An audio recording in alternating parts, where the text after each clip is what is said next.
Hey, what is up, mortals? It is SBurkVA here with a new video for you. Welcome to part 15 in Season 3 of What If Deku Had a Regen Quirk. I just wanted to greet you guys by saying sit back and relax, you're in for a treat. And so, we begin. It was the morning before the start of the forest training camp, and Midoriya found himself sitting in Principal Nezu's office with Recovery Girl and All Might. It was barely 6 in the morning and a bombshell had just been dropped on him. Not literally, although that wouldn't have been that big of a consequence. My quirk can heal other people? Why hadn't anyone told me sooner? The scar over All Might's stomach slowly faded as a healthier color replaced its sickly purplish blue. Recovery Girl was too preoccupied with documenting the healing process happening in front of her, so Nezu answered Midoriya's question. Well, as you already know, studying quirks walks a fine line between ethical and unethical. Human experimentation is highly illegal, which is why we animals are tested instead. I doubt you would have wanted to spend your childhood hooked up to machines all day anyway. Midoriya nodded in understanding. Well, he only understood so much. Mentally, he could identify the cells repairing the damage within All Might's system. Currently, he was passive, but if he just changed his intention to that of malice, then he could start destroying All Might's internal organs within seconds. He could induce a heart attack with a blink of an eye. He could make him suffer like one for all did. Midoriya shook his head. Nope. Thinking about murder is counterproductive. Revenge is not heroic. He already knew that he might have gone overboard with All Might during the final exam, so he should just let the whole one-for-all thing go. Because moving past and forgiving lies and suffering is so easy. Okay, now he's spiraling. Back to reality. For some reason, All Might was steaming. His muscles were slowly buffing up and the fabric of his clothing stretched to conform the bigger frame he was taking on. The hero coughed uncomfortably. He probably wasn't used to his organs shifting around during the healing process, let alone the idea of his stomach and lung regrowing. He was probably overwhelmed, as well, with the newfound ability to breathe in full breaths for the first time in years. It'd probably be pretty liberating, considering he'd only been taking half breaths for about, nearly a decade. All Might stood up from his seat and straightened his back. He hadn't been consumed in a puff of smoke, yet he was transformed into his buff form. Reverting the damage meant that now his muscle form was his neutral form. Midoriya prayed a silent prayer to the form of Small Might. He shall be missed. Quips aside, Midoriya should probably be taking more notes. This was life-changing information. With his quirk, he could heal small cuts and bruises to full-blown incurable diseases. Is that what his future self was doing at the Hero Association? Put into an induced coma while his blood is siphoned for generations to come? They better not have put a patent on his quirk, because that's straight up an infringement of his personal assets. Said asset being his literal lifeblood. Do not take that. That is needed. Midoriya's thoughts were pushed aside when he felt his regenerative blood cells disappear from All Might's system. It was a feeling he wasn't a stranger to. As the cells fulfilled their required purpose, they die, and are rejected from the body through natural processes. Midoriya's cells were constantly replacing those that die unconsciously, but regenerative cells within another system had to be intentionally multiplied. The little details about his quirk were starting to get too meticulous for him to keep track of. All Might's strong voice startled Midoriya out of his thoughts. I haven't felt this great since I was 20! He was overcome with emotions as the back of his hand rubbed against his eye to dry the tears that escaped. Young Midoriya, Recovery Girl, Nezu. There are truly no words that exist within the Japanese language to properly express the gratitude I have for you three. Thank you for thinking of me. Thank you for healing me. Just thank you for everything. Despite the rocky past he had with All Might, Midoriya couldn't help but smile. He remembered when he used to doubt his ability to become a hero because of his purely defensive quirk, but now he was performing heroism in a way purely unique to him. He could save lives through the medical scene while also taking down villains with his hero training. All Might flexed his muscles and observed his reflection in the window. Midoriya looked past All Might's reflection and saw a bus parked in front of the UA campus. Several students were already boarding to get inside. He should probably head down and join them before he's left behind. All Might seemed to have about the same idea, as he announced, it's almost time for us to head to the training camp. Thank you all again. I'm forever indebted. Where do you think you're going? Recovery Girl grabbed onto All Might's shirt and pulled him back down onto the seat of the couch. You can't go to the summer camp. We still have to conduct more tests and monitor your progress. All Might grew confused. What? I thought that one shot was all I needed.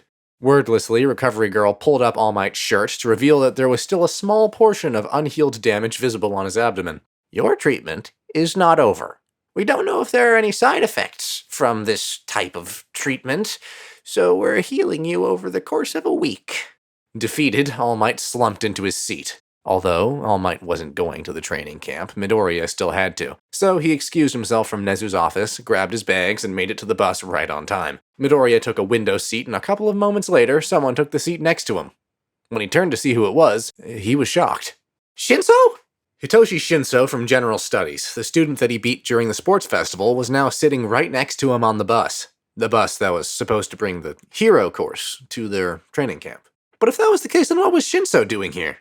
Midoriya suddenly had a realization. Wait! Don't tell me! Did your performance at the sports festival promote you to the hero course? Shinso laughed and rubbed the back of his neck. Well, you could say that. I have to be accepted into the hero course first, so I've been training since the sports festival. Mr. Aizawa said that I can come to the training camp to help develop my quirk a bit more. Midoriya wanted to bombard Shinso with so many questions, like, what's your hero name? What about your hero costume? Will you be in class 1A or 1B? But as the bus started moving, Shinso started dozing off. Midoriya looked around at his classmates. A good handful of them were sleeping, on their phones, or looking out the window.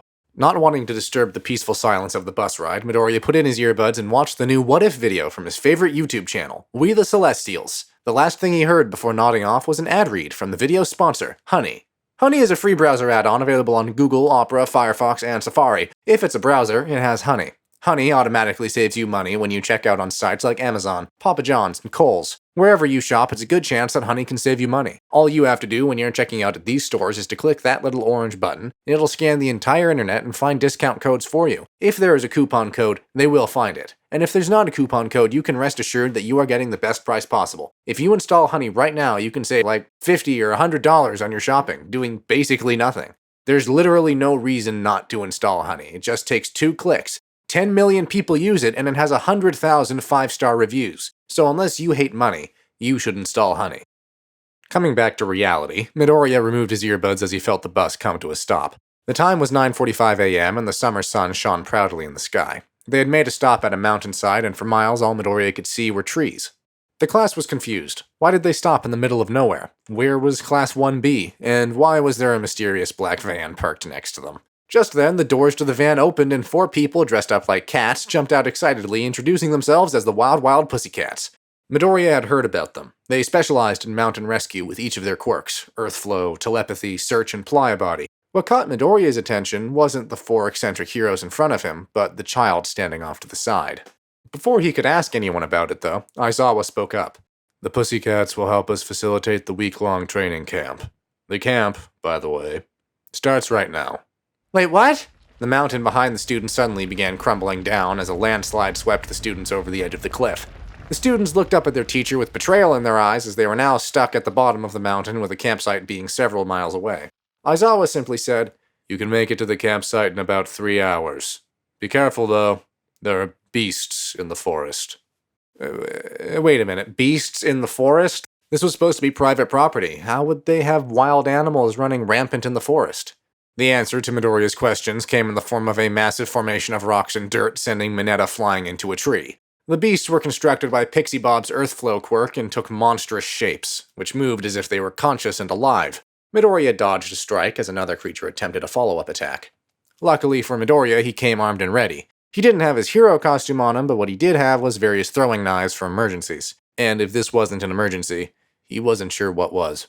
Midoriya jumped between tree branches to stay hidden and would ambush a beast with a swift chop to its head. When a creature was about to strike Shinso, a well-aimed throwing knife cut its hand off. Pixie Bob was starting to get creative too, as several earth creatures sprouted wings and flew. Midoriya did what he could, being stuck on the ground, attempting to hit his targets with his limited arsenal. Midoriya wasn't oblivious. Other students like Bakugo, Todoroki, and Ito were taking down more creatures with single attacks than Midoriya could ever dream of being capable of doing.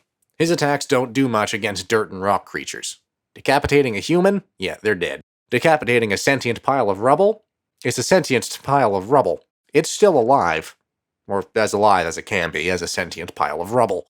Despite knowing he wasn't particularly powerful in this situation, he still tried his best. He punched, kicked, and stabbed with his whole heart being put into it.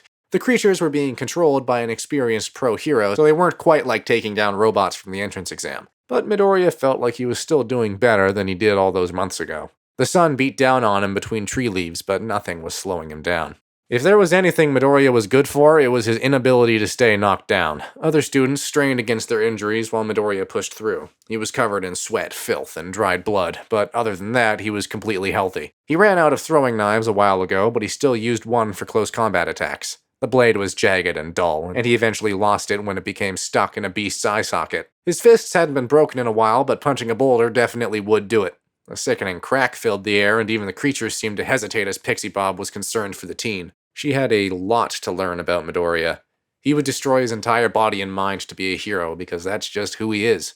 A broken fist was like a normal part of his morning routine. Another punch caused the boulder to break apart as Bakugo appeared from above to deliver an explosion to the creature's chest. Despite never fighting cohesively as a class before, 1A was able to utilize each other's unique abilities and create combos more powerful than individual attacks. Before they even knew it, the sky began transitioning from a bright blue to a gradient of orange. The creatures stopped forming, and the class knew that they must be close. So they pushed through, and eventually they made it to the campsite. Despite being on the verge of collapsing, Kirishima yelled out, "How is that supposed to take 3 hours? The sun is setting now!" The pussycats laughed, and Pixie Bob spoke. Oops. 3 hours is how long it would have taken us. Don't worry, you guys were faster than we anticipated.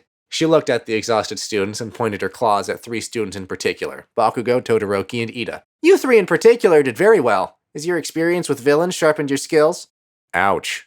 Pixie Bob may no longer be assaulting them with earth creatures, but Midoriya felt like that line hurt the most out of everything he's been through today. She probably meant no harm by it, but the exclusion still stung. Midoriya had done the best he could against those creatures, but he didn't have an opportunity to shine because of the nature of the battle. In fact, that's how it was for the rest of the class. People like Shinso, Hagakure, and Midoriya had quirks that are useful in hero work, but not in direct combat, and certainly not when fighting stuff like not alive piles of rubble and rock. It's not like brainwashing would be able to work on a boulder. Everyone else had tried their hardest to get through it, but they couldn't help but be outshined by those with flashier and stronger quirks. Everyone here had gone through the USJ incident, except for Shinso, but their collective trauma being invalidated because their quirks weren't suited for this type of battle, Midoriya took a deep breath.